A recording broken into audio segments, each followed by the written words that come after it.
G'day guys, Unforsaken Bricks back with another video. As you can see, it's a completely different set to what I've done previously.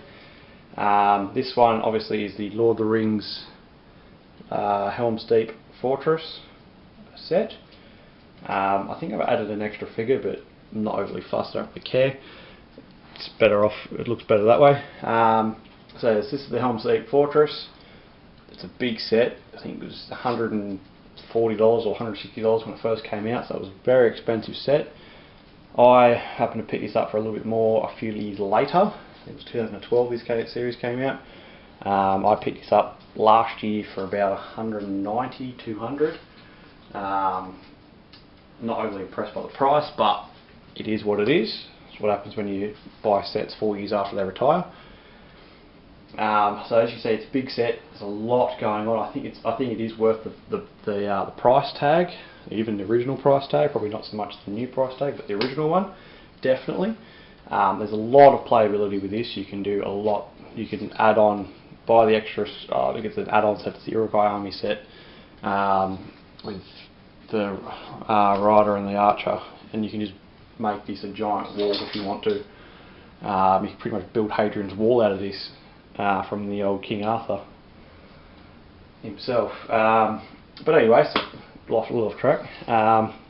This set itself is, I think, 1,800 pieces. I think it was. So the price by pieces was actually very good. So as I said, value for money. And obviously there's, I'm pretty sure you only get like 9 minifigs, but I think I've added one, but oh well. I think it's only 8 minifigs, but I think I've added 9. So there's, obviously, you can see in front, we've got Aragorn fighting off 5 Uruk-hai by himself, and then the other 3 are in the back of the fortress. Gimli's up the top, Haldir's in the side, and as I'll show you a bit later, Theoden's in his keep. So we'll take a look at the front here. We might take a look at the minifigs that you can see, and then when we move to the back, we'll take a look at those minifigs as well. So we've got our Berserker, which I've made him into our little Uruk captain instead. He is supposed to come with a torch, but I changed it and gave him a sword and a shield. But that's our little Uruk captain. He's wearing nothing. He's got no clad armour, no tunics or anything like that. Well, he's got a tunic, but that's about it. We've got 2 different types of Uruk at the moment. They're both wearing different legs. Okay, so one's got just the leather armour, which is on the left here, and this one's got the plate armour. As you can see, it's a chest plate. They're both wielding the swords and the shields and the helmet, and obviously they've both got 2 different leg prints. So this one's just the standard leg. This one's got the leather armour over the top, and then we've got, of course, two of the with the halberds, big spears, one with a shield. They're both pretty much identical, other than the fact that one's wearing a shield and one's not. That's the only difference. And then of course we've got Aragorn, our mighty hero. So he's wearing just his normal clad up until the end of the Return of the King, before he goes into king armour. He's basically wearing just his normal cloth clad wear with a little chainmail underneath, which you can't actually see it as a chainmail. It just looks more like just another little jacket type thing. Obviously he hasn't got Anduril, the big light sword. This one's obviously just the sword he had. And also this set comes with the horse. So this one's Theoden's horse. It does come with it's 1x2 brick that does go in there, but saddle's better. Nothing beats a saddle. As you can see, I might try and just get a little bit closer. So I'll just move all these guys out of the way so you can get a little bit closer in. So as you can see, we've got the gate, one that gets breached. We've got the doors are actually functioning, open function, so you can just push them in straight through. You've got the ramparts up the top, where in the movie you see them throwing rocks down and trying to shoot through with the arrows. for the Iroquois army gets up the top.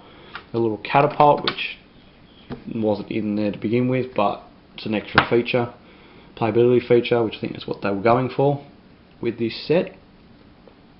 So yeah, so basically that's the gatehouse / rampart. If we move to the right, there's just this one little curved wall piece there, which the keep joins onto.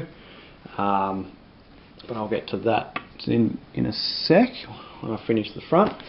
We've also got onto the left here. We've got once we move the ladder, we've got another curved piece, pretty much identical to the other one, just in opposite build. I think it is actually. It's pretty much the same, regardless, to be honest. And obviously we've got the ladder, which is basically 3 French palings, a couple of single, what is it, 1 by 8 plates to hold them in, and then we've got just a few other plates in there as well, with the little blade clips in there. We've got the Hornberg Tower there, which is out of view for a slight, which I'll go more details on the other side. This was already pre-stickered mostly when I bought it. I think there is missing some stickers missing, but I can't actually be sure. I don't actually remember what this came with the set. And then on the left again we've got, this is the breached wall. So there is playability to this. It does come apart quite easily, so it's only held together by 1 stud on each side, and there's Howdy up the top, so we'll have a look at him while we're here. So he's got the red maronish cape, he's got the elven armour, he's got his bow. I think what probably would have added a bit more detail was just if they gave him his sword as an option as well. Just to, me being me again, picky as hell. Alright, so I'll just move this front part out of the way slightly, and I'll just bring the keep forward because it's obviously a separate entity, but it's part of the same set, but just a separate entity, so I'll move that slightly out of the way. So we've got the keep itself here. So it's the front of the keep. We've got Gimli up the top there. He's wielding his 2-handed axe and his single bladed axe as well. He's got the helmet, the beard, he's got the armour, the short legs obviously because he's dwarf. So I think, as like I said, I think I'm missing stickers. I think there's detail on these that are missing, and I'm pretty sure it might be the stickers, but I don't remember if it came with stickers or not. Alright, so I'll just quickly shut the camera off, get it set up and we'll do the inside of the whole fortress itself, and you can have a look at that, and then we'll do a wrap up after that. Back in a sec, guys. Alrighty, so we're back. This is the inside of the keep. Just move that out of the way.